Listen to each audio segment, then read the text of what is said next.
নিত্যপণ্য নিয়ে যে অস্থিরতা সেখানে আমাদের পেঁয়াজ সহ আমাদের যে কাঁচা পণ্য সেটি অলমোস্ট কিছুটা স্থিতিশীল থাকলেও যেমন পেঁয়াজের দামটা ঠিক এই মৌসুমের তুলনায় এখন তো পেঁয়াজের হারভেস্টিং সিজন সেই অনুযায়ী একটু বৃদ্ধি পেয়েছে। কিন্তু আজকে একটি সুসংবাদ আছে, ইন্ডিয়া যে এমবার্গো দিয়েছিল সেটি আজকে উঠিয়ে দিয়েছে এবং আমি আশা করব যে পেঁয়াজের দামটা কোরবানির নাগাদ এটি 50 টাকার মধ্যেই চলে আসবে। আর এর পাশাপাশি যেটি আছে আমাদের আলু, সেই আলুটাও কিন্তু ঠিক এই সিজনে আলুর কেজি হওয়া উচিত 30 থেকে সর্বোচ্চ খুচরা পর্যায়ে 35 টাকা, সেটিও 40-45 টাকায় বিক্রি হচ্ছে এবং সেটা নিয়ে অলরেডি বাণিজ্য মন্ত্রণালয় কাজ করছে। আমরা হিমাগারগুলো তাদের সাথে বসে মিটিং করা হচ্ছে, আমরা স্টক ভেরিফাই করছি এবং দেখা যায় যদি এই বছর আমাদের চাহিদার থেকে উৎপাদন যদি কম হয় তাহলে আমরা প্রপার টাইমে আমরা আমাদের বর্ডারটা ওপেন করে দেব। অর্থাৎ ভোক্তাদের স্বার্থ বিবেচনায়, কৃষকদের স্বার্থ বিবেচনায় আমরা কৃষি মন্ত্রণালয়, খাদ্য মন্ত্রণালয়ে বসে আমরা এই আলু পেঁয়াজ এটা কখন আমরা বর্ডার ওপেন করে দেব যাতে আপনার বৃদ্ধিটা না হয় এবং সাধারণ ভোক্তারা যাতে কষ্ট না পায়। এর বাইরে আমরা অনেক প্যাকেটজাত পণ্য মনিটর করলাম। ব্রয়লার মুরগির দামটা একটু বাড়তি দেখা যাচ্ছে, ডিম মোটামুটি এখানে দেখলাম স্ট্যাটিক আছে, গরুর মাংসের এখানে 800 টাকা কেজি বিক্রি করছে, কিন্তু এখানে যেটা দেখলাম অতিরিক্ত চর্বি এবং হাড্ডি দেওয়া হচ্ছে। সেই বিষয়গুলো আমাদের যারা এখানে আছে, আমাদের জেলা পর্যায়ে এখানে যে কর্মকর্তা আছে তারা এটা দেখবে। বিশেষ করে গরু যেখানে জবাই করা হয় সেখানে দেখবে যে সেখানে সুস্থ গরু আসছে কিনা। এখানে ওয়ালটন ফ্রিজ কিনে অনেকের মতো আপনিও হয়ে যেতে পারেন মিলেনিয়াল সেরা পণ্যের সেরা অফার।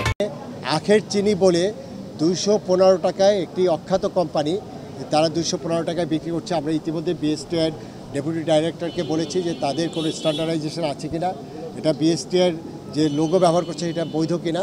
তবে আমি আপনাদের মাধ্যমে জনগণকে যেটা জানাতে চাই, মূলত আখের চিনি যেটি বাংলাদেশে হয় সেটি আমাদের সুগার মিলগুলো, এবং সুগার মিলে যেটুকু উৎপাদন হয় এটি পুরাটাই মোটামুটি আমাদের যেগুলো বাহিনী আছে তাদের কাছে চলে যায়।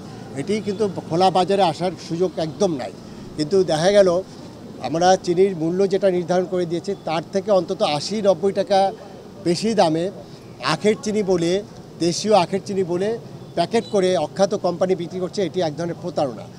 ওই দোকানটায় দেখলাম আমাদের এখানে যারা রিফাইন করে যে প্যাকেটজাত চিনি যারা বিক্রি করে তাদের একটা প্যাকেটও এখানে নাই। কিন্তু তারা কেন এটা বিক্রি করছে, এখানে একটা বড় ধরনের কমিশন বাণিজ্য হয়, এই কারণেই তারা এটা বিক্রি করছে। এবং আমাদের কাছে যে তথ্য আছে আমাদের পাশের দেশ থেকে অনেক চিনি ঢুকছে, সেই নিম্নমানের চিনিগুলো প্যাকেট করে তারা অতিরিক্ত মূল্যে বিক্রি করছে। আমরা এটা ইনভেস্টিগেশন করছি, আগামীকালকে এই বিষয়গুলো যৌথভাবে এটা ইনভেস্টিগেশন করা হবে এবং যে কোম্পানিটি সাপ্লাই দিচ্ছে, যিনি সাপ্লায়ার, তাকে আমরা ট্র্যাক করব। প্রয়োজনে আমরা এখানে যে অনিয়মগুলো আছে এটা রোধ করার জন্য আমরা যে আইনের আওতায় নিয়ে আসব। ঠিক এই মুহূর্তে আমরা হোটেল রেস্টুরেন্টের যে অভিযানটা এটা সমন্বিতভাবে করার জন্য আমরা সেন্ট্রালি করছি। এটা আমরা একটু সময় নিচ্ছি। হাইওয়ে রেস্টুরেন্টগুলো এখানে একটা প্রতারণার ছক করে। সেই ছকটা কি, সেখানে যে খাবার বিক্রি করে সেটা অনেক ক্ষেত্রেই নিম্নমানের এবং প্রাইসটা অনেক বেশি। অর্থাৎ 20 মিনিট যে বাসটা থামে সেখানে হয়তো মানুষ একটু হয়তো তার বাচ্চা কাচ্চা পরিবারের সদস্যরা নিয়ে হয়তো একটু চা কফি খাবে, সেখানে আসলে তারা গলা কাটছে এবং সেই জায়গাটা আমাদের নেটওয়ার্কের মধ্যে আসবে। ইতিমধ্যে হাইওয়ের এখানে বিশেষ করে কুমিল্লার আশেপাশে অনেকগুলো হাইওয়ে রেস্টুরেন্ট আছে, সেখানে অনেকগুলো অপারেশন হয়েছে, নিরাপদ খাদ্য কর্তৃপক্ষ করছে। আমরা এখন যৌথভাবে এটি